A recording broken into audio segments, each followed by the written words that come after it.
इन classes को रोजाना live attend करने के लिए अभी डाउनलोड करें परीक्षा ऐप और एमपीपीएससी लाइव वीडियो कोर्स में एडमिशन लें, क्योंकि अब मिलेगा ऑफलाइन क्लासेस का संपूर्ण अनुभव ऑनलाइन घर बैठे। नमस्कार प्यारे विद्यार्थियों, चलिए आज की कक्षा प्रारंभ करते हैं। सभी लोग आ जाएं लिसनिंग लर्निंग मोड पर। और आज जो टॉपिक शुरू होने वाला है एक नए प्रकार का टॉपिक है, उसके बारे में चर्चा करते हैं कि क्या है वो, कैसे हमें। कल तक हमने इतिहास में 3 चीज़ें कवर की थी, आपका पूरा पाषाण काल, मध्य पाषाण काल और नवपाषाण काल। ठीक है, इनसे कैसे कैसे प्रश्न बनते हैं मुख्य परीक्षा के संबंध में भी आपको बताया गया, और जो प्रारंभिक परीक्षा होती है उसके संदर्भ में भी आपको बातें बताई गई कि कैसे आपसे प्रश्न पूछे जाते हैं। ठीक, आगे भी इसी संदर्भ में हम चर्चा करेंगे कि आपका मुख्य परीक्षा में कैसे प्रश्न बनता है और आपका प्रारंभिक परीक्षा में कैसे प्रश्न बनता है। ठीक, चलिए, कल कई लोगों ने प्रश्न के आंसर भेजे थे, तो जिन्होंने अच्छा भेजा है उनको मैंने कमेंट किया था अच्छा है, गुड है ना, वेरी गुड है, जिसने जैसा लिखा था। और जिन्होंने गलतियां करी थी उसमें ये भी कमेंट किया गया था कि क्या क्या गलतियां करी। ठीक है, सभी को मैंने भेजा था, कोई भी ऐसा व्यक्ति नहीं बचा होगा जिसको मैंने पूरा आंसर पढ़ के उसको रीड करके आंसर नहीं दिया हो क्या कमी है। तो कुछ कमियां नजर आई मुझ में, कुछ बातें कर लेते हैं उस संबंध में। जैसे कुछ लोगों ने क्या किया है कि जो आंसर लिखे हैं उसमें पहली बात तो यही नहीं समझ में आता कि कितने अंकों का आंसर लिखा है। आपने लिख दिया है 1 पेज, अब 1 पेज में मैं क्या समझूं, इसको 200 शब्दों का समझ लूं या 50 शब्द का समझ लूं, है ना। तो आप लोग पहले तो ये प्रयास किया करें कि आप लोग पूरा पेज या 1.5 पेज भर देते हो आप लोग, तो फिर अब उसमें क्या समझ में आएगा कि कितने शब्दों का है। तो जब आप आंसर लिखें तो आप उसके बगल में अंक भी लिख दिया करें कि कितने अंकों का आप आंसर लिख रहे हैं। प्रश्न लिखें, प्रश्न के बगल में अंक लिखें, आप कितने अंक, मतलब अंक आप शब्द सीमा लिख सकते हैं तो शब्द सीमा भी लिख दिया करें। और खुद भी जब आप उत्तर लिखते हैं तब आप शब्द सीमा का खास ख्याल रखा करें, है ना, कि मैं कितने शब्दों में लिख रहा हूँ। ये नहीं कि मेरे पास इतना डेटा है तो मुझे इतना लिखना है, ऐसा हमें नहीं करना है ना। हमारे पास जो मैंने आपको पढ़ाया है, अब आज मैं आपको ये भी बता दूंगा कि कैसे उत्तर को कम करना है और कैसे उत्तर को बढ़ाना है। हमारे पास डेटा है, जितना आपको बताया है वही डेटा है, उस डेटा को कैसे आगे बढ़ा सकते हैं आप और कैसे घटा सकते हैं। बहुत सारे लोगों ने यही गलतियां करी हैं कि किसी का समझ में नहीं आ रहा कि वो 200 शब्दों में लिखा है या फिर आपका 50 शब्दों में लिखा हुआ है। ठीक, तो देखिए अभी इसी के बारे में चर्चा कर लेते हैं। सबसे ज्यादा गलतियां इसी संदर्भ में मिली हैं मुझे। जैसे 3 अंकों से शुरू करते हैं। आपको मैंने बताया था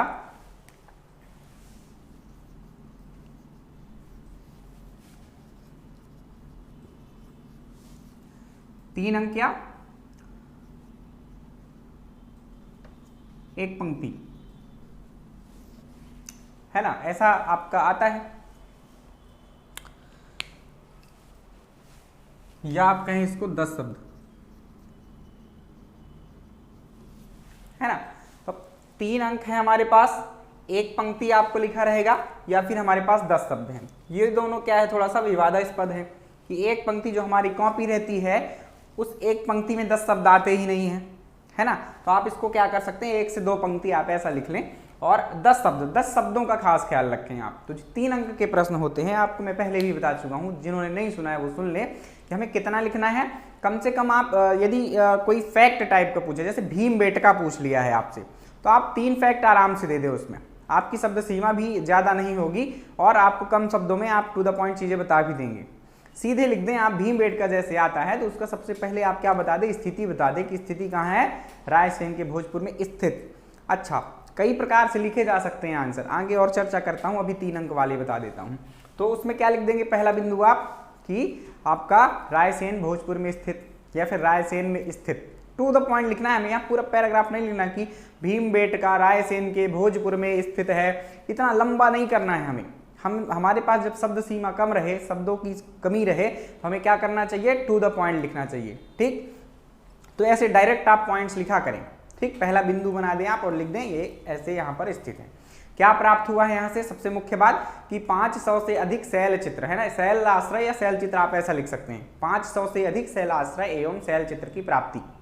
टू द पॉइंट आपको है, था, ऐसा करने की कुछ जरूरत नहीं है। आपके पास शब्द कम है तो आप ऐसा डायरेक्ट लिख सकते हैं। ठीक है, 2003 में विश्व विरासत स्थल घोषित, बस, है ना। मैंने पूरी लाइन कोई नहीं की ना, तो 3 अंकों में आप ऐसे लिख सकते हैं कि 2003 में विश्व विरासत स्थल घोषित। जितने कम से कम शब्द समझ में आ जाएं आपको, है ना, तो आप उसको कम कर दें, मतलब बात आपकी पूरी हो जाए और शब्द आपके कम। एग्जामिनर को पता होता है कि ये 2003 में शामिल हुआ था, पूरी लाइन वो कर लेगा, आपको कम लिखना है, ठीक। तो 3 अंकों में आप 2 लाइनें कर सकते हैं या फिर अधिकतम 2.5-3 लाइनों तक अधिकतम आप जा सकते हैं। यदि परिभाषा वाले प्रश्न हैं तो आप 3 लाइनों तक, है ना। यदि हमारी लाइन पूरी नहीं हो रही है तो आप 3 से 4 लाइनें भी जा सकते हैं, ठीक। तो जैसा आपका उत्तर बन रहा होता है उसके अनुसार हमारी लाइनें बढ़ भी जाएंगी, इसकी चिंता नहीं है कि आपको सिर्फ 2 लाइनों में ही पूरा करना है। जैसे हम एक एक शब्द, जैसे मुख्यमंत्री, फिर उनका नाम लिख दिया, या फिर आपका किसी की राजधानी है तो उसका नाम लिख दिया, तो ऐसे में आप 4-5 लाइन तक जा सकते हैं, ठीक, क्योंकि हमारे शब्द 2 से 3 शब्द तो बन रहे हैं एक लाइन में। तो 3 अंकों के उत्तर आपको ऐसे लिखने हैं। अब आते हैं 5 अंकों के उत्तर में। तो जैसे मैंने आपको प्रश्न दिया था कि पूरा पाषाणकालीन मध्य प्रदेश को समझाइए, तो यहाँ पर सबने क्या किया है, बड़ा लंबा चौड़ा तो आपका इंट्रोडक्शन ही लिख दिया है कि जितने में आंसर खत्म हो जाना चाहिए उतना बड़ा तो इंट्रोडक्शन आपने दिया है। तो वहां पर आपको मैं पहले भी बता चुका हूं, इंट्रोडक्शन तब लिखना है जब हमें क्या हो, हमारे पास शब्द सीमा ज्यादा हो, है ना, कि मतलब डेटा कम है और हमारे पास हमको पूरा भरना है अपना 5 अंकों, मतलब 50 से 60 शब्द हमको लिखना है, तो आप कर सकते हैं। आपका प्रस्तावना थोड़ा सा बड़ी, या फिर आप प्रस्तावना लिख सकते हैं। लेकिन जब हमारे पास डेटा ज्यादा है, महत्वपूर्ण बातें ज्यादा हैं और क्या है, आपका शब्द सीमा कम है, तो आप क्या करेंगे, आप वहां पर प्रस्तावना को 1 लाइन में या अधिकतम 2 लाइन में पूरी करेंगे, या फिर जरूरत ना हो तो आप प्रस्तावना छोड़ भी सकते हैं, ठीक। तो 1 लाइन में एक आदर्श उत्तर क्या होता है कि आप प्रस्तावना थोड़ा सा 1 लाइन से अपना उत्तर शुरू ही करना चाहिए। तो चाहे आप ऐसा कर सकते हैं कि जैसे आपसे पूछे कि मध्य प्रदेश, अच्छा जैसे इतिहास वाला ही पूछे कि पूरा पाषाणकालीन मध्य प्रदेश को समझाइए, तो आप लिख सकते हैं पूरा पाषाण काल में मध्य प्रदेश में मानव विचरता था जिसके पर्याप्त साक्ष्य हैं, डैश कर दें आप, है ना। तो साक्ष्य ही हम आगे बता रहे हैं ना कि औजार कौन से प्राप्त हुए हैं, नदी घाटियां कौन सी हैं, है ना, यही सब पॉइंट्स हमने बनाए थे। तो बस बिल्कुल एक सिंपल सा है, यदि 5 अंकों का आपसे पूछा जाए किसी भी काल का इतिहास, तो आप ये लिख सकते हैं कि पूरा पाषाणकालीन मानव मध्य प्रदेश में विचरता था जिसके पर्याप्त साक्ष्य है, डैश करके आप पॉइंट अपने लिख सकते हैं। क्या पॉइंट मैंने आपको बताए थे, 4 पॉइंट, वही कि पहला पॉइंट आपको लिखना है कि औजार कौन कौन से थे। तो औजारों में भी हम क्या लिखेंगे, सिर्फ औजारों के नाम लिखेंगे यहाँ पर, है ना, टू द पॉइंट औजारों के नाम लिख देंगे क्योंकि शब्द सीमा हमारे पास कम है। फिर बात करते हैं आपका दूसरा बिंदु कि प्रमुख नदी घाटियां, तो नदी घाटियों में सिर्फ नाम लिख देंगे कि नर्मदा नदी घाटी, चंबल नदी घाटी, ऐसा, है ना। और फिर तीसरे बिंदु की ओर आते हैं, तो क्या आता है आपका प्रमुख स्थल। ये थोड़ा सा सभी में ज्यादा स्थल आ जाते हैं हमारी, तो 2 से 3 लाइनें इसमें भर जाती हैं। तो आप स्थल ज्यादा मात्रा में स्थल का नाम लिखें और यहाँ पर उसके ब्रैकेट में वहाँ किस स्थिति में है वो, कहाँ पर वो पाया गया है उसका नाम लिख दें। जैसे भीमबेटका कहीं पर लिखना हो तो उसके ब्रैकेट में रायसेन लिख दें। इसी तरह स्थलों के नाम लिख दें आप, 2, 4, 6, 8 जितने हों आपके पास वो नाम लिख दें पूरे, ठीक। चौथा बिंदु आता है विशेष। तो विशेष में ये याद रखना है कि एक तो सबसे महत्वपूर्ण बिंदु लिखना है, ऊपर से उतने ही बिंदु लिखने हैं जितने में आपकी सीमा पूरी हो जाए। हमारे पास बिंदु तो बहुत सारे बन सकते हैं, विशेष में आप सब बहुत सारे बिंदु बना सकते हैं। कैसे, आपको मैंने क्या बताया था कि स्थलों की ही महत्वपूर्ण बातें हमें लिखनी होती है विशेष में। तो स्थल में हम क्या, जैसे भीमबेटका आया आपका, जैसे पूरा पाषाण काल की बात करते हैं तो भीमबेटका आया, तो सबसे महत्वपूर्ण बिंदु यही है कि यहाँ से 500 से अधिक शैल चित्र एवं शैलास्त्र प्राप्त हुए हैं। तो पहला बिंदु तो आप ये लिख दें। फिर आप अपना शब्द सीमा देख लें, जब प्रैक्टिस करेंगे तो आपको समझ में आ जाएगा, आपको गिनना नहीं पड़ेगा वहां पर आंसर करते समय कि कितने शब्द हो गए। आपको जब प्रैक्टिस करते रहोगे तो पता चल जाएगा कि अब मेरे 50 शब्द पूरे हो चुके हैं, ठीक। तो आपके पास जितनी शब्द सीमा बची है उसके अनुसार आप लिख दें। लास्ट में 1 लाइन से आप उत्तर भी समाप्त कर सकते हैं। 1 लाइन से हमने प्रारंभ किया था, 1 लाइन से अपन खत्म भी कर सकते हैं। कैसे खत्म कर सकते हैं, कुछ अच्छी बात बताकर हम खत्म कर सकते हैं, निष्कर्ष जिसे कहते हैं आप, कि ये जो हमारे यहाँ से मध्य प्रदेश से पूरा पाषाणकालीन स्थल प्राप्त हुए, ये पूरी लाइन मत करो, आप सीधे टू द पॉइंट लिखो कि पूरा पाषाणकालीन स्थल जो प्राप्त हुए ये मध्य प्रदेश के लिए गौरव की बात है। बस इतने में खत्म कर सकते हैं। या फिर ये जो स्थल हमें प्राप्त हुए हैं इससे विश्व एवं भारत के या देशवासियों का ध्यान आकर्षित करता है। कुछ भी अच्छी बात आप एक बढ़िया से लिख दें, उसका महत्व बताकर या फिर उसकी विशेषता बताकर, ठीक। तो इस प्रकार से आपको 5 अंकों के प्रश्न लिखने हैं। ये बात समझ में आई 5 अंकों वाली, और 3 अंकों तक समझ में आ गया हो तो चलिए कमेंट करिए। इसी तरह लिखना है, बहुत सारे लोगों ने गलतियां की हैं। 5 अंक और 3 अंक वाले उत्तर समझ में आए आप लोग के?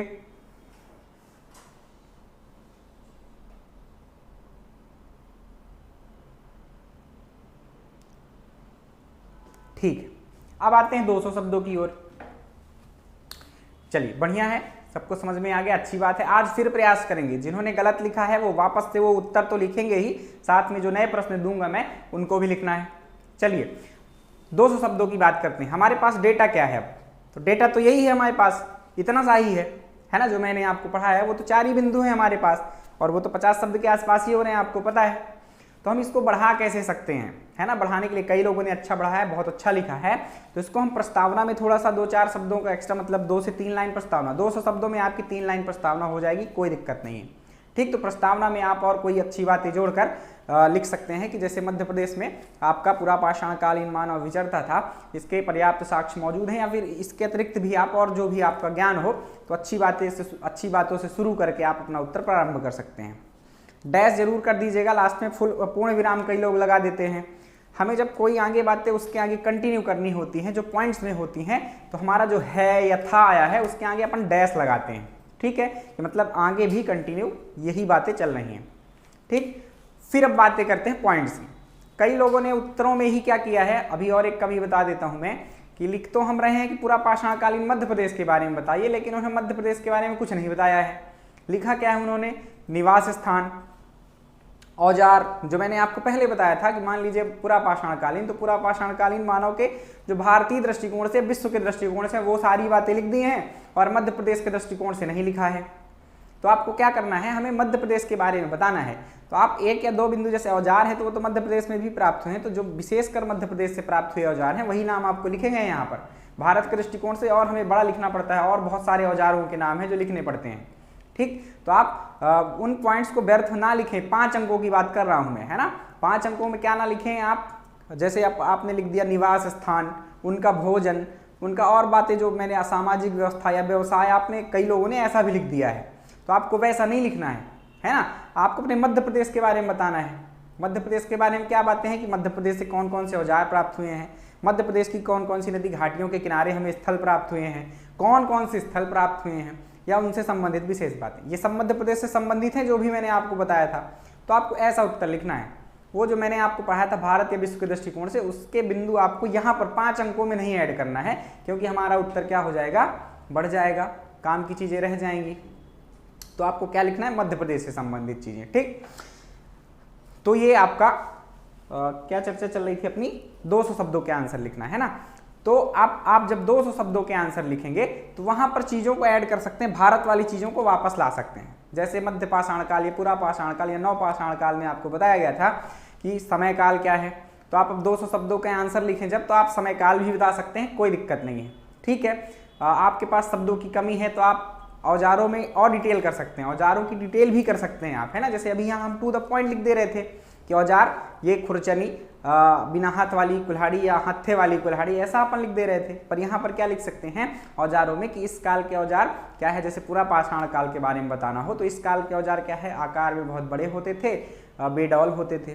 ठीक, इसके अतिरिक्त बता सकते हैं कि स्फटिक शिला या फिर आपके क्वार्टजाइट चट्टानों से बना करते थे, और प्रमुख औजार इस प्रकार हैं, और नाम भी लिख सकते थे। तो थोड़ा सा 3 लाइनें हमारी बन जाएंगी ऐसी।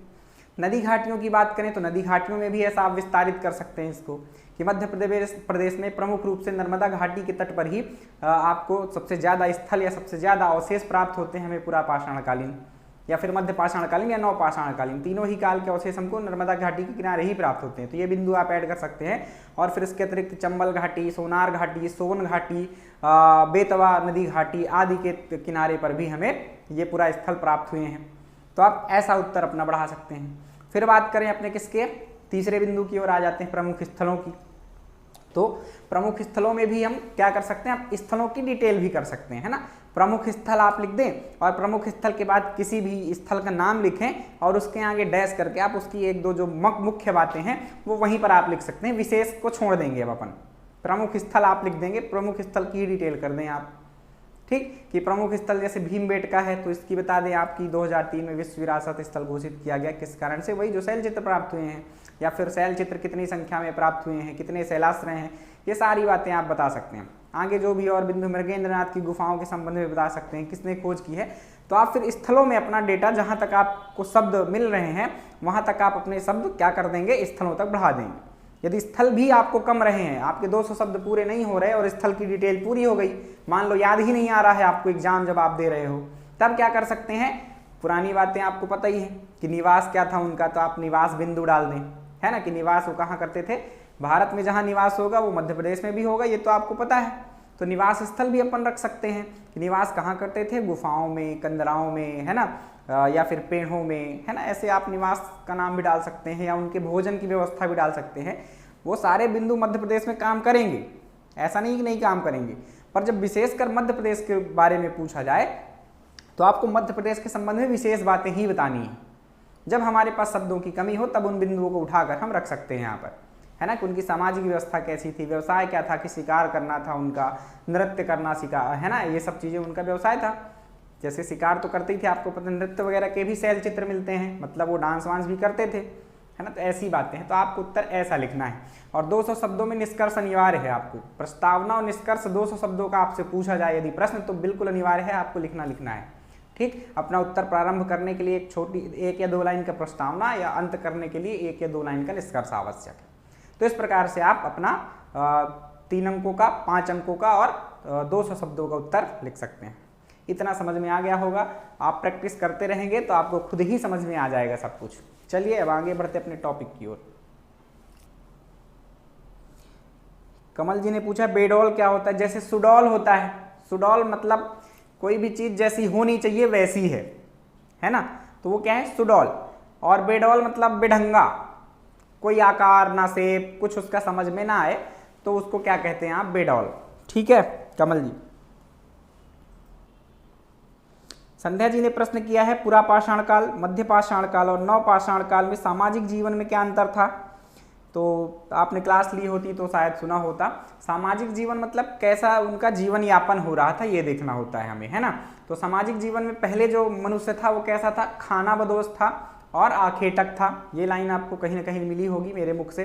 तो खाद्य संग्राहक और आखेटक के रूप में जीवन व्यतीत कर रहा था, मतलब उसका खाना बदोश जीवन था, मतलब कहीं एक जगह स्थायी निवास नहीं था, आप ऐसा कह सकते हैं, है ना, कि वो एक जगह रह के खेती कृषि करता, ऐसा कुछ नहीं था। कहीं भी कुछ भी घूम रहा है, उसको खाने से मतलब है, शिकार जहाँ उसको मिलेगा, भोजन जहाँ उसको मिलेगा, वो उस दिशा की ओर बढ़ जाएगा। तो उसका मतलब उस टाइम पे क्या था, सब लोग अपने अपने स्वार्थी थे एक प्रकार से, आप ऐसा कह लें। उनको ना किसी दूसरे व्यक्ति से मतलब है कि वो वहाँ रुका हुआ है तो हम भी वहाँ रुक जाते हैं, मतलब समूह नहीं था और परिवार की अवधारणा भी नहीं थी कि बच्चे बच्चे हुए और फिर वो अपना अपना जब शिकार करना सीख गए तो वे सब अलग अलग हो जाते थे कि उस बच्चे को उधर मिल रहा है भोजन तो उधर चला गया, इस बच्चे को इधर मिल रहा है तो इधर चला गया।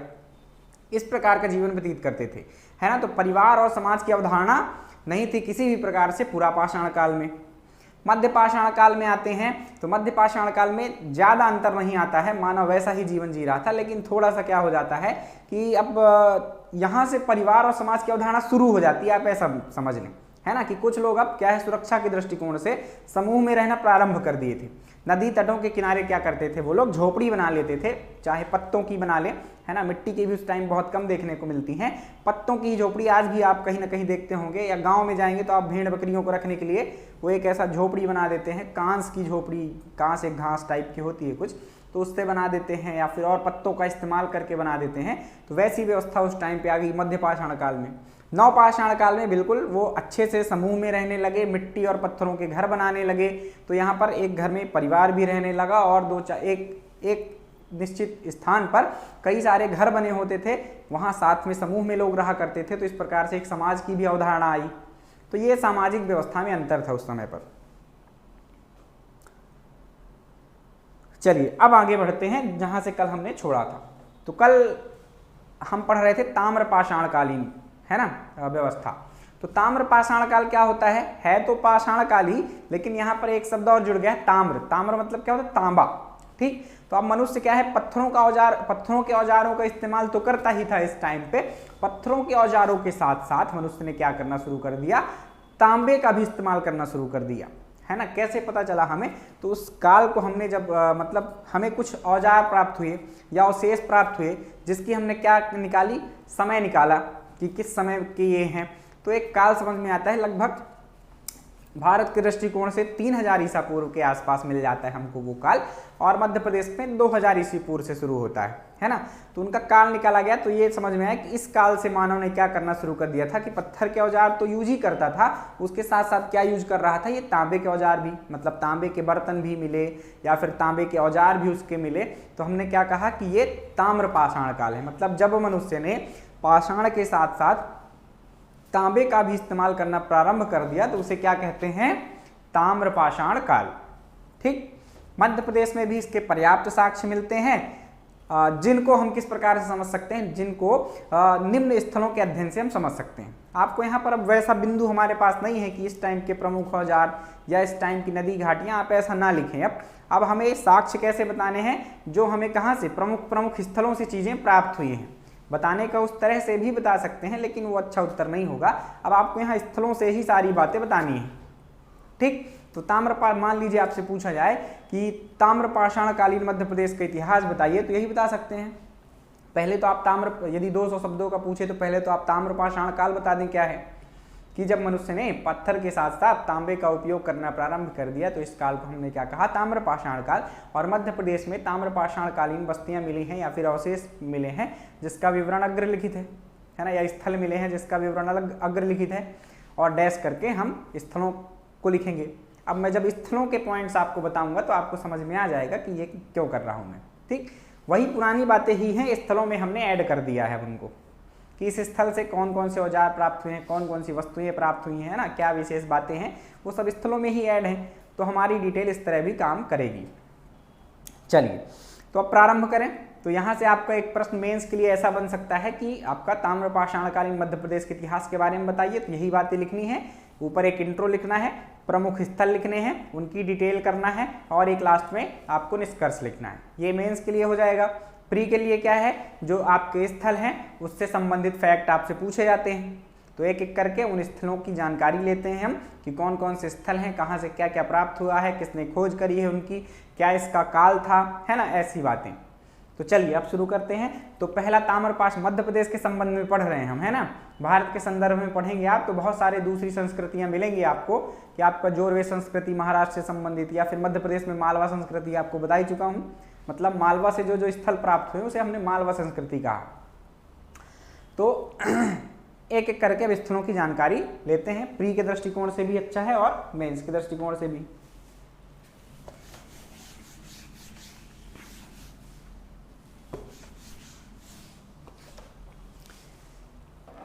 तो ताम्रपाषाणकालीन बस्तियों की बात करें तो सबसे पहली बस्ती या सबसे पहला स्थल कौन सा था आपका, कायथा। कायथा नाम सुना होगा आपने, या इंदौर के आसपास आप लोग रहते होंगे या उज्जैन में रहते होंगे तो आपने इस स्थल का नाम जरूर सुना होगा, या किताबें पढ़ते होंगे तो जरूर आपने सुना होगा। चलिए, तो कायथा के बारे में बात करते हैं। सबसे पहला बिंदु, इसमें भी बिंदुवार हम पढ़ेंगे, है ना, क्या क्या पॉइंट्स हमें लिखने हैं। एक इस कायथा के दृष्टिकोण से अपन बिंदु समझ लेंगे, और उसके आगे जितने भी स्थल आएंगे उनमें हम उन चीजों को क्या कर देंगे, इंक्लूड कर देंगे, मतलब कि वही पॉइंट्स को हम सबके दृष्टिकोण से देखेंगे। तो सबसे पहले कायथा में क्या देखेंगे हम, समय काल, कि किस समय अस्तित्व में थी बस्ती, या यहां से किस काल के अवशेष प्राप्त हुए हैं। ठीक है, तो इसका समय काल है 2015 ईस्वी पूर्व से 1380 ईस्वी पूर्व। ठीक, ऐसे ही आप अपनी नोट्स पर बिंदु बनाते चलना, बाद में उत्तर लिख के मुझे भेजना। दूसरा बिंदु इसकी स्थिति होगी, ये स्थित कहां है, तो इसकी कायथा की स्थिति है उज्जैन। नदियां भी कई बार आपसे प्रश्न पे पूछ ली जाती है।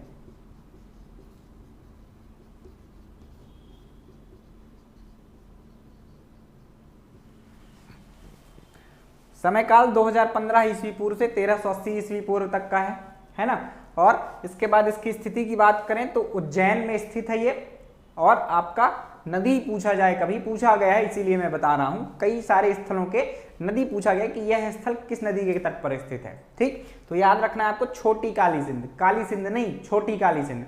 कई बार पुणेकर या फिर महावीर की पुस्तकों में आपको काली सिंध मिलेगा, तो काली सिंध अलग नदी है, छोटी काली सिंध अलग नदी है। ये जाकर मंदसौर के आसपास आपके चंबल से मिलती है। ठीक, फिर बात करते हैं अगले पॉइंट की। तो अगला पॉइंट है आपकी यहां से प्राप्त वस्तुएं क्या क्या हैं या अवशेष।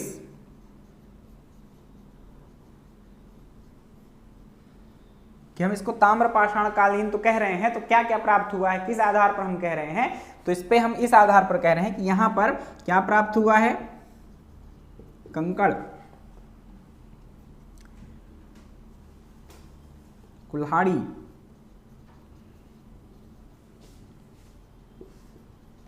छेनी, तांबे की। लिख तो दिया हमने कंकड़, कुल्हाड़ी, छेनी, किसकी, तांबे की, क्योंकि ताम्र पाषाण काल पढ़ रहे हैं हम। ठीक, तो तांबे के कंकड़ मतलब टुकड़े आप ऐसा कह लो, कुल्हाड़ी, छेनी प्राप्त हुई है। ठीक, इसके अलावा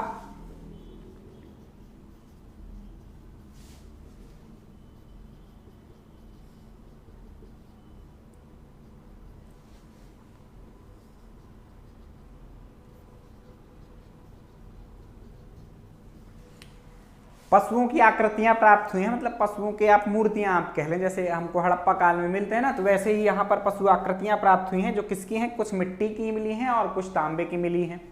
ठीक, तो ये कुछ साक्ष्य हैं आपके। और इसके अलावा एक तीसरा पॉइंट आपको जरूर याद रखना है, मृदभांड। तो ये सब में कॉमन है, मृदभांड सब में कॉमन है ना। या फिर आपकी ये जो आपके कुल्हाड़ी है, छेनी है, इन सबको आप लगा सकते हैं, है ना। जब आपको याद ना आए कुछ, विशेष रूप से हर स्थल का अलग अलग समय विशेष बिंदु ही लिखना होता है या विशेष जो चीजें प्राप्त हुई हैं, लेकिन जब याद ना आए तो यही कॉमन वाले आप लिख सकते हैं, ये तो सब जगह से ही प्राप्त हुए हैं लगभग। ठीक, तो आप ऐसे याद करने के लिए मेंस के लिए आसान रहते हैं, क्योंकि जब आप पूरा पढ़ लेंगे ना तो बहुत बड़ा हो जाएगा, आपको बहुत सारी चीजें जब मिल जाएंगी। अभी तो आप शुरू कर रहे होंगे तो आपको लग रहा होगा, बहुत मजा आ रही होगी कि अच्छा याद हो रहा है मुझको, अच्छा याद हो रहा है ना। फिर जब हमारे पास बहुत सारी चीजें हो जाती हैं तो क्या हो जाता है कि हमें चीजें पुरानी वाली भूलने लगती हैं, है ना। कुछ आपके मित्र होंगे ऐसे, एक मेरे भी मित्र थे, आपको एक बढ़िया सी कहानी बता देता हूं। जब शुरुआत की थी तैयारी की मैंने, तो वो किताब से कोई टॉपिक उठाते थे और फटाफट याद कर लेते थे, है ना। 1 घंटे, कभी किसी दिन 1 घंटे पढ़ लिया, फिर वो व्यंग मारा करते थे, मेरे से पूछ लिया करते थे कि ये बात बताओ, आपने भी पढ़ी थी, मैंने भी पढ़ी थी। तो क्या करते थे, वो सुनाया करते थे कि आप नहीं बता पाए, देखो मेरे को याद है। तो उनका कॉन्सेप्ट ये था कि उनको 1 घंटे में कुछ 10-12 लाइनें ही उनने याद करी है, तो उनको लंबे समय तक याद था। अब 12 घंटे इधर पढ़ना है और 12 घंटे में कई सारी चीज़ें पढ़ डालें अपन, तो पीछे की चीज़ें कुछ भूल जाती हैं।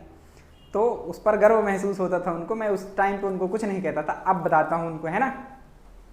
तो आप लोग ऐसा बिल्कुल ना किया करें, कम पढ़ के आप गर्व ना महसूस करें कि मुझे सब याद रहता है। जब आप बहुत सारा पढ़ लें और सब याद रहे, तब आप माने कि हाँ आपको याद रहता है, आपकी मेमोरी तेज है। अब आगे बढ़ते हैं अगले बिंदु की ओर। तो समय काल, स्थिति और प्राप्त वस्तुएं, इतना आपको समझ में आया। एक बार जिसको ना दिख रहा हो बोल देता हूं, 2015 ईस्वी पूर्व से 1380 ईस्वी पूर्व ये समय काल है इसका। स्थिति की बात करें तो जैन, छोटी काली सिंध, सिंध नदी या फिर आपका काली सिंध नदी, ऐसा नहीं, छोटी काली सिंध, ये याद रखना है ना। तो आप लोग मैप में जूम करके देख लेना, नदी के किनारे ही स्थित है ये आपका छोटी काली सिंध। तराना तहसील एक बिल्कुल किनारे स्थित है उज्जैन के पूर्व साइड में, वहां देखना। प्राप्त वस्तुओं की बात करें तो तांबे के कुल्हाड़ी, छेनी और टुकड़े या फिर कंकड़ प्राप्त हुए हैं, और मिट्टी और तांबे की पशु आकृतियां प्राप्त हुई हैं, और मृदभांड। मृदभांड मतलब समझते हो ना आप लोग, कई लोगों को मृदभांड नहीं पता रहता है। तो मृदभांड मतलब मृद मतलब मिट्टी और भांड मतलब बर्तन, है ना। तो मृदभांड मतलब मिट्टी के बर्तन, मिट्टी के बर्तन। और आप डिटेल करना चाहें इसको तो काले और लाल कलर के मिट्टी के बर्तन, ऐसा आप लिख सकते हैं। या चित्रित मृदभांड, चित्रित मतलब कई मृदभांड ऐसे मिलते हैं जिनमें चित्र भी बना रहता है ना। आज भी आप लोग देखते होंगे, यहाँ पर भी आप विजयनगर के आसपास आप जाएंगे तो बहुत बड़ा मार्केट है ना। इंदौर विजयनगर की बात कर रहा हूँ मैं। वहाँ पर मटके बहुत सारे रखे रहते हैं, तो कुछ प्लेन रहते हैं रेड कलर के, कुछ क्या रहते हैं आपके ब्लैक रहते हैं पूरे प्लेन, और कुछ बहुत अच्छी तरह से डिजाइन किए हुए रखे रहते हैं जिसमें कलाकारी की जाती है ना, चित्र वगैरह बनाए जाते हैं। तो आपको सभी प्रकार के मृदभांड उस टाइम पे भी मिलते थे। आगे बात करते हैं तो तीसरा बिंदु, अब इसको मिटा देता हूं मैं, इतना आपने नोट कर लिया होगा। समय काल, स्थिति, प्राप्त वस्तुएं। स्क्रीनशॉट जिन्होंने नहीं नोट किया तो वो स्क्रीनशॉट ले लें। इसको मिटाकर मैं अगले बिंदु लिखने वाला हूं। चलिए,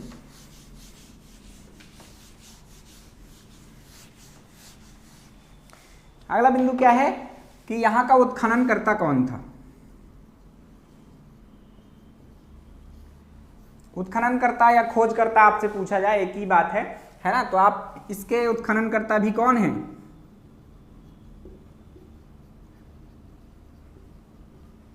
वी.एस. वाकड़कर, है ना, बहुत प्रसिद्ध है ये, बार बार नाम आ रहा होगा आपको। पीछे के स्थल, चलिए आप लोगों के लिए यहाँ पर प्रश्न है कि पीछे मैं 2 स्थल आपको बता चुका हूं जिसकी खोज वी.एस. वाकड़कर ने की है। कोशिश करें बिना देखे आप उत्तर दें। वी.एस. वाकड़कर ने कौन से पीछे के 2 स्थलों की खोज की है, फटाफट बताएं, तब तक मैं आगे बढ़ता हूं, है ना। तो ये वी.एस. वाकड़कर ने 1964 में इसकी खोज करी थी। भीमबेटका,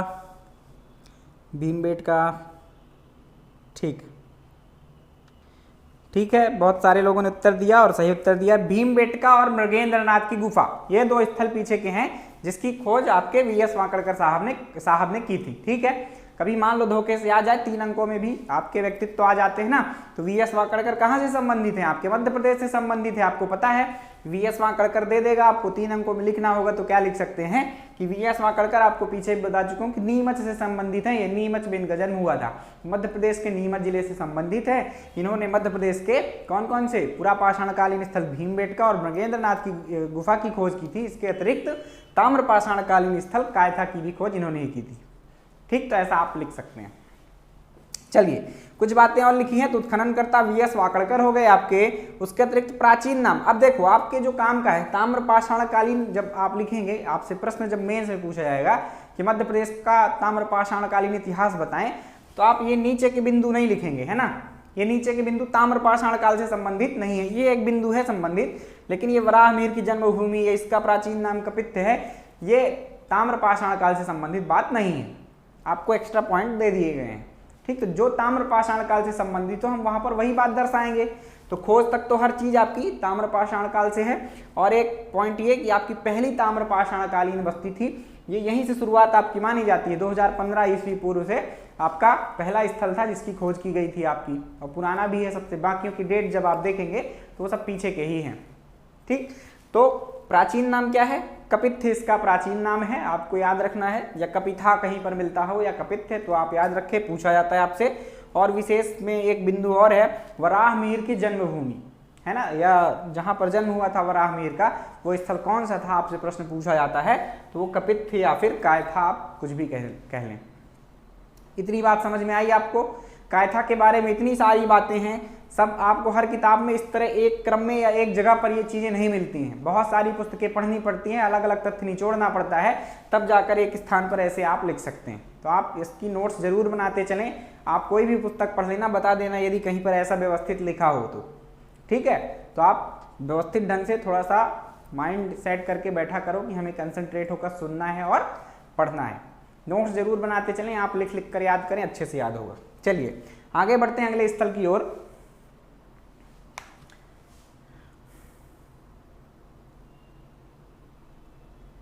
एच.डी. संकलिया वर्षा जी ने पूछा है, ये क्या है? तो एच.डी. संकलिया आपके अभी आगे आएंगे। एक स्थल की खोज आपके एच.डी. संकलिया ने की है, उसका नाम है आपका महेश्वर या नावदा टोली, है ना। और पीछे एक स्थल था आपका पिपरिया, पूरा पाषाणकालीन स्थल एक पिपरिया था, उसकी भी खोज किसने की थी? एच.डी. संकलिया। और उनके एक साथी थे सुपेकर महोदय, है ना। पुराने नोट्स जो आपने लिखे होंगे यदि तो आपको बनता होगा।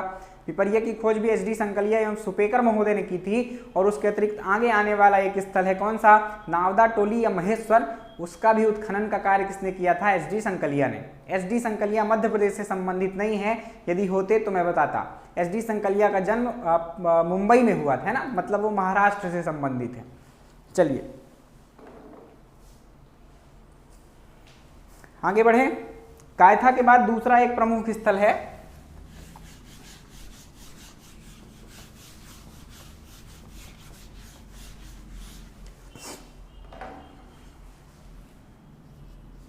एरण। कई लोग इसका नाम सुन चुके होंगे, एरण। तो एरण का समय काल है 2000 ईस्वी पूर्व से 700 ईस्वी पूर्व।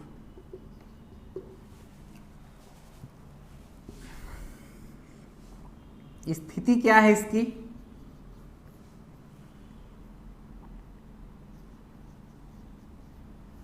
सागर, नदी, बीना। तो समय काल देखिए आपका कायथा से थोड़ा सा बाद में शुरू हुआ, ये सन 2000 ईस्वी पूर्व से 700 ईस्वी पूर्व, है ना। यहां से भी बात करें तो आपको वही पुरानी बातें ही याद रखनी है कि क्या क्या प्राप्त हुआ है। प्राप्त वस्तुओं की बात करें,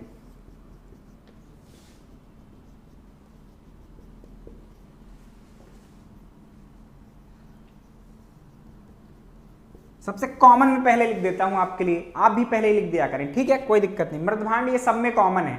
और कैसे मृदभांड है आपको बता चुका अभी मैं, काले और लाल मृदभांड और चित्रित मृदभांड। कुछ काले प्लेन प्राप्त हुए, कुछ लाल प्लेन प्राप्त हुए, और कुछ में मतलब वही काले और लाल तो हैं ही, उनके ऊपर चित्रकारी की गई है, ठीक है। तो चित्रित मृदभांड ऐसा ये प्राप्त हुए हैं। इसके अलावा सोने के गोल टुकड़े प्राप्त हुए हैं,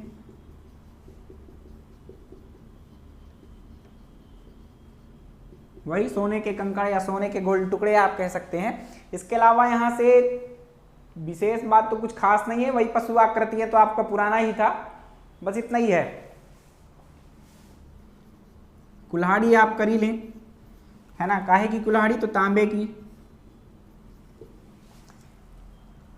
पशु आकृतियां भी कर लें, है ना। तो कुछ कॉमन चीजें ही हैं जो सब जगह पाई जाती हैं, आपको मैं पहले ही बताया। मृदभांड भी हमारा पीछे कायथा में भी मिला था, कुल्हाड़ी भी हमको मिली थी तांबे की पीछे वाली, पशु आकृतियां भी मिली थी मिट्टी और तांबे की, यहाँ भी मिली हैं।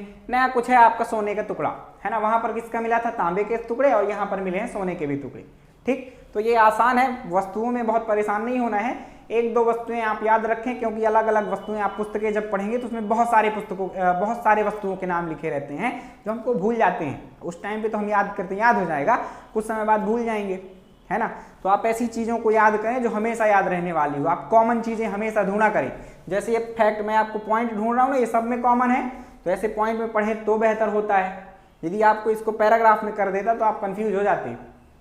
तो एक एक पॉइंट आप कॉमन ढूंढें और उसके बाद आपको ऐसे पॉइंट्स कुछ निकाल लेने हैं। जैसे वस्तुओं में है कि मृदभांड सब में पाए गए, कुल्हाड़ी पाई गई तांबे की, पशु आकृतियां पाई गई, ठीक। अगले बिंदु, अच्छा, स्थिति को एक्सप्लेन नहीं किया। सागर स्थिति सबको पता होगा, एरण। सागर में एक बीना जगह है, बिल्कुल उत्तरी सागर की ओर जब हम जाते हैं तो कहाँ पर? बीना एक जगह है, वहां पर आपका बीना के किनारे ही एरण है ना, बीना के पास है, सागर से बहुत दूर है, 80-90 किलोमीटर सागर से दूर है। सागर शहर की बात करें, सागर जिले के अंतर्गत तो आता है लेकिन सागर शहर से काफी दूर है। तो कहां पर है वो? बीना के पास। और बीना से बीना नदी बहती है, तो आपको आसान होगा याद करने में कि बीना नदी के तट पर। आपसे कई बार बीना नदी किसकी सहायक नदी है? कमेंट करके बताइए। चलिए, बीना नदी किसकी सहायक नदी है ये कमेंट करके आपको बताना है, फटाफट बताइए तो इसके आगे बढ़ें।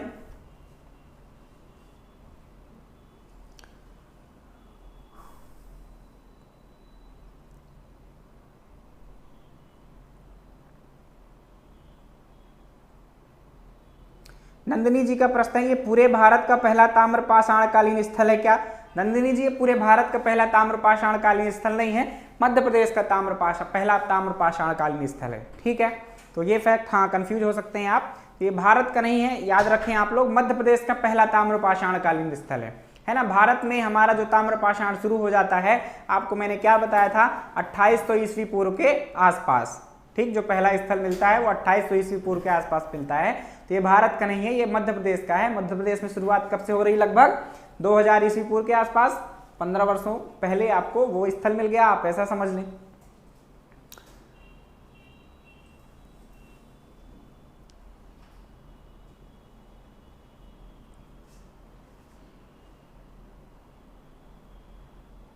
नंदिनी जी का उत्तर अंकिता जी ने भी दिया है, बढ़िया है।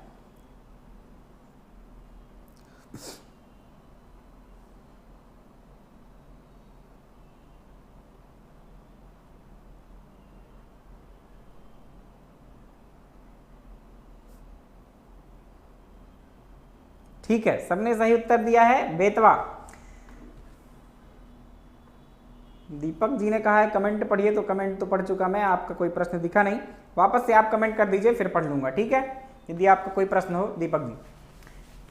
यहां तक की बात समझ में आई। एरण का समय काल 2000 ईस्वी से 700 ईस्वी। स्थिति की बात करें तो सागर बीना नदी के तट पर, और बीना किसकी सहायक है? बेतवा की। तो एक बार व्यापम में प्रश्न आया था, उसमें आपके विकल्प में बीना नदी नहीं था, बेतवा नदी था।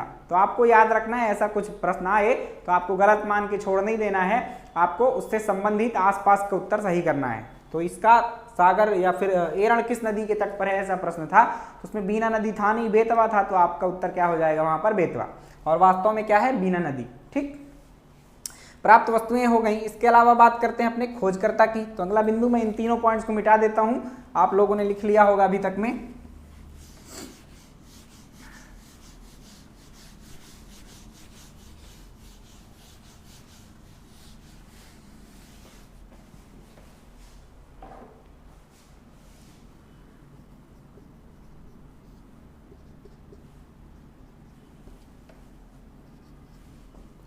खोजकर्ता अगले बिंदु, या फिर आप उत्खननकर्ता कह लें।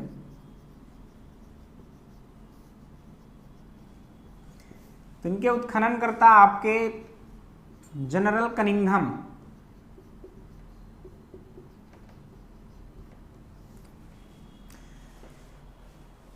अलेक्जेंडर कनिंघम या फिर जनरल कनिंघम, आप ऐसा कह सकते हैं। ये उत्खनन करता थे इसके, है ना। ये कई जगहों के उत्खनन करता थे। आप भारत के दृष्टिकोण से हड़प्पा काल पढ़ेंगे या फिर और चीजें पढ़ेंगे तो वहां पर आपको इनका नाम बार बार मिलेगा। एक पीएससी में प्रश्न भी पूछा गया था कि भारतीय पुरातत्व के जनक किन्हें कहा जाता है? जनरल कनिंघम या फिर आपके अलेक्जेंडर कनिंघम, है ना। तो 1861 में इन्हें भारतीय पुरातत्व विभाग का सर्वेक्षक नियुक्त किया गया था और इन्होंने कई सारे काम किए, इसलिए भारतीय पुरातत्व का जनक कहा जाता है इन्हें। ये फैक्ट भी याद रखें आप, पीएससी में पूछा गया था ये।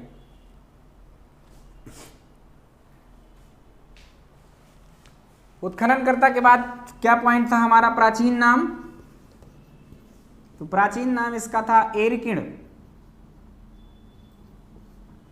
है ना, एरिकिण। और विशेष बिंदु कुछ बात कर लेते हैं। तो कुछ खास विशेष बिंदु नहीं है, नॉर्मल है, मैं चर्चा कर लेता हूं इसकी।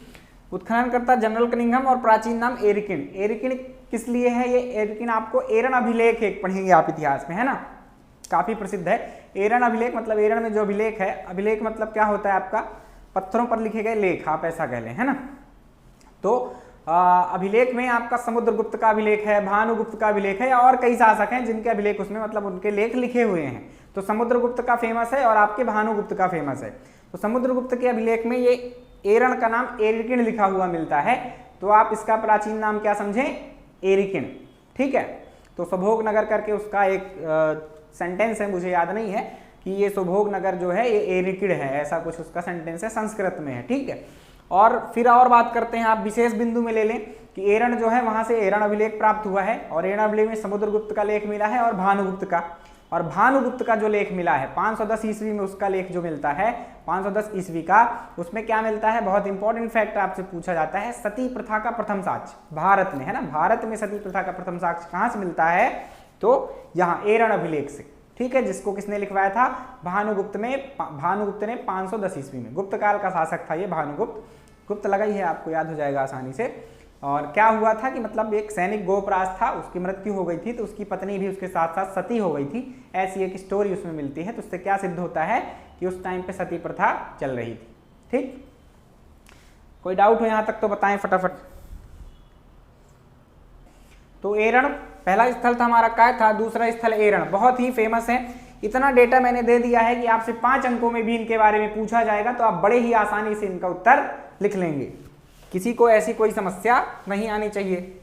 जो बहुत ही मुख्य स्थल हैं उनको मैंने काफी डेटा दिया है, तो उनको आप बड़े आराम से 5 अंकों में लिख सकते हैं। 50 से 60 शब्द बड़े आराम से पूरे हो जाएंगे। ठीक है। तीसरे स्थल की बात करते हैं, नावदा टोली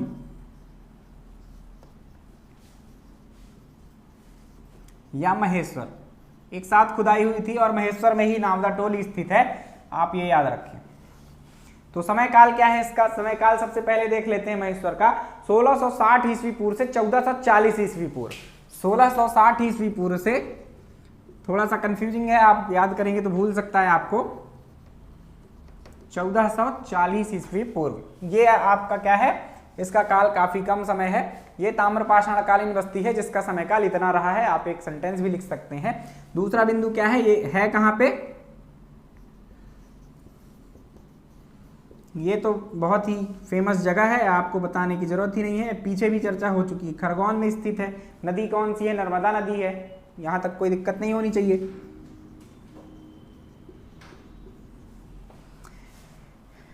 प्राप्त वस्तुओं की बात करें, है ना, तो प्राप्त वस्तु में वही पहला आप कॉमन चीज लिख लें, मृदभांड, है ना। और इसके अतिरिक्त यहां से घर प्राप्त हुए, है ना, मिट्टी के घर। घर वो भी कैसे, गोल, चौकोर, आयताकार, है ना। तो मिट्टी के घर प्राप्त हुए कैसे कैसे, गोल मतलब राउंड शेप, चौकोर मतलब स्क्वायर शेप, और आयताकार मतलब रेक्टेंगल, आपको पता है। इसके अलावा चूल्हे, है ना, अब घर प्राप्त हुए हैं तो खाना भी लगता है बनाते थे। चूल्हे,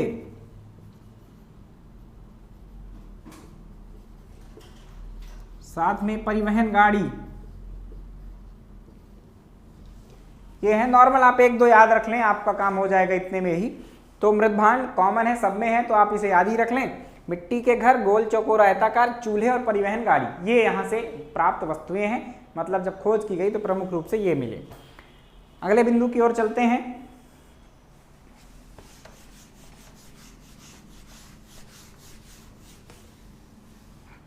कौन सा है अगला बिंदु हमारा, उत्खनन करता। तो अभी आपको बताई था एचडी संकलिया,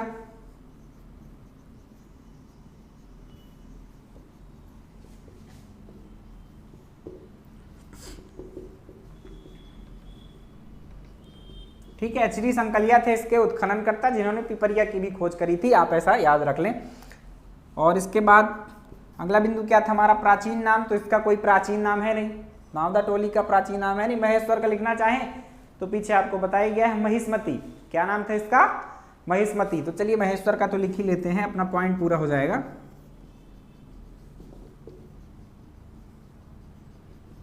प्राचीन नाम महिष्मती। विशेष बिंदुओं की बात करें तो आपका महेश्वर के संबंध में तो बहुत सारे विशेष बिंदु हैं, पीछे चर्चा कर चुका हूं आपको। मध्य पाषाण काल से लेकर कहां तक के अवशेष प्राप्त होते हैं, 18वीं शताब्दी तक के प्राप्त होते हैं। तो अहिल्याबाई की राजधानी थी, अवंती की राजधानी थी, और आपका मंडन मिश्र और शंकराचार्य का यही, ये सब बातें विशेष में आ सकती हैं, आप इसको ऐड कर सकते हैं। पीछे आपको चर्चा कर दी गई थी, पीडीएफ मिलेगी तो उसमें भी लिखा रहेगा। तो इतने ही बिंदु हैं इसमें। एक और प्रमुख स्थल है, आज समाप्त कर लेते हैं इनको।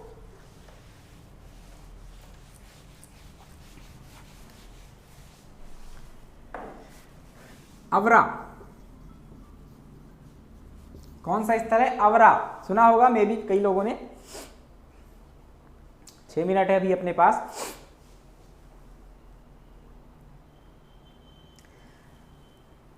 इसके कुछ खास तो नहीं है, पर पॉइंट बनाने की कोशिश की गई है। तो पहला आप इसका काल लिखना चाहें तो लिख लें।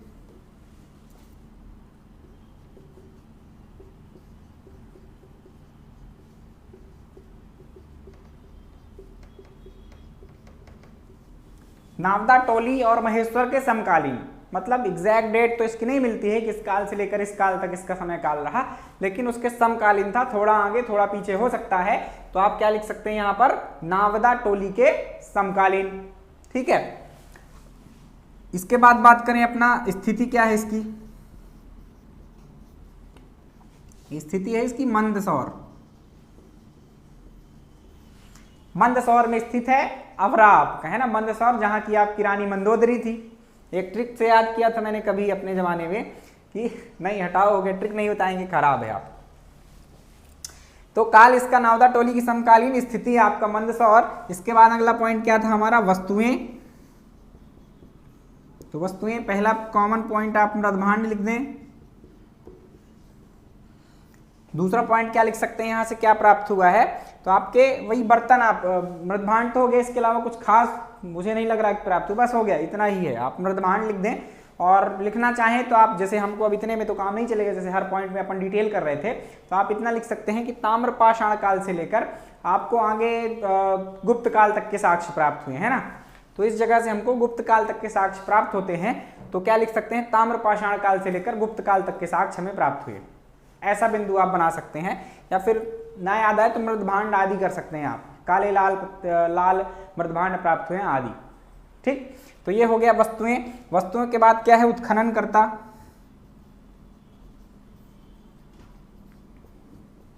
एच.वी.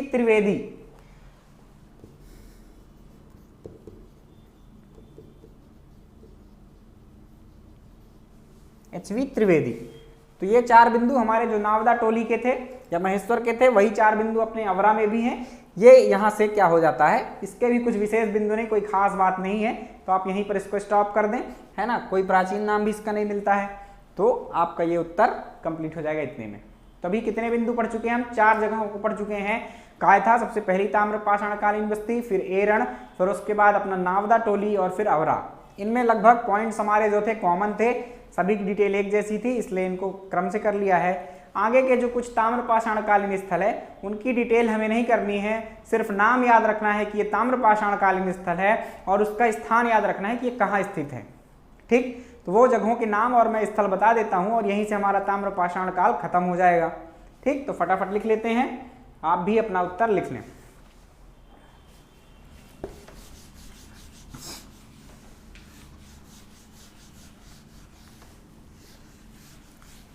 हैं तो बहुत सारे हैं ना, ये मत समझना पूरे मध्य प्रदेश में बहुत सारे स्थल हैं, हर जगह से लगभग कोई ना कोई स्थल मिला है, लेकिन आपको जो काम के हैं इंपॉर्टेंट है, जो आप एग्जाम में पूछे जाते हैं वो लिखाया जा रहा है आपको, है ना। तो एक एक करके आप उसके आगे के लिख लें। जैसे 4 तो हम लिख चुके हैं, तो 5 कर लें आप। डांग वाला एक स्थान है, कहाँ स्थित है, लिख लीजिए उज्जैन। फिर अगला है नागदा, इसका तो नाम सबने सुना होगा, कहाँ है ये, उज्जैन में ही है। अगला जिला जो बनने वाला है वो कौन सा है, नागदा। 7वें की बात करें आप तो आजाद नगर, ये इंदौर में ही स्थित है।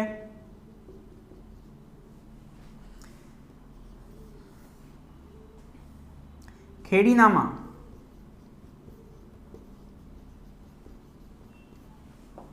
होशंगाबाद,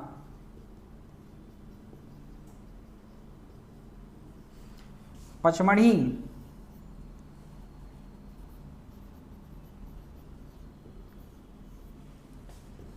कुछ बताने की जरूरत है क्या पचमढ़ी के बारे में। एक है डोंगरिया, एक स्थान है, उसको लिख लीजिए बालाघाट। ऊपर के मिटा देता हूं,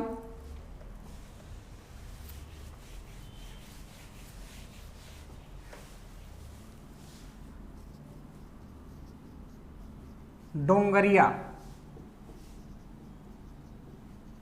बालाघाट। फिर और भी बाकी फिर आप जिले लिख सकते हैं जो याद आ जाए आपको, जबलपुर, सागर, दमोह, जो याद आ जाए फिर आदि कर सकते हैं। जितनी आपको आवश्यकता हो उतने जिलों के नाम आप आगे लिख दें, है ना। सभी जगह लगभग कुछ ना कुछ पाया गया है। चलिए, तो ये हमारे समाप्त होते हैं स्थल। तो इसके आगे आप डोंगरिया, ये कुछ छोटे छोटे स्थल हैं जिनके पूछे जाते हैं कहाँ स्थित है ना। फिर जबलपुर तो नहीं पूछा जाएगा जबलपुर कहाँ स्थित है, सागर कहाँ स्थित है, ऐसा नहीं पूछा जाता। तो जबलपुर में भी आपके प्राप्त हुए कुछ स्थल, उनके नाम याद नहीं रखना है हमें। तो ये आपका लगभग कंप्लीट हो चुका है पूरा क्या, ताम्र पाषाणकालीन मध्य प्रदेश। इतना ही है, इसके आगे आपको व्यवस्था कल बताई जाएगी कि आगे क्या पढ़ना है ना। अब हम काफ़ी आगे निकल चुके हैं, इसके बाद हम बहुत आगे से पढ़ना शुरू करेंगे जिसे आप सबने पढ़ा होगा। चलिए, तो आज का आपका समय समाप्त हो चुका है, मिलते हैं कल। यहाँ तक आप लोग नोट्स बना लेना, एक सिनॉप्स बना लेना, फिर जब आंसर लिखने को दूंगा तो आप लोग लिख के दिखाना। चलिए, ख्याल रखें, बाय बाय, टेक केयर। दोस्तों, ऐसी और वीडियोस के लिए अभी सब्सक्राइब कीजिए एमपी परीक्षा चैनल को और बेल आइकन दबाना ना भूलें। और अगर आप किसी भी एग्ज़ाम की तैयारी कर रहे हैं तो अभी डाउनलोड करें परीक्षा ऐप।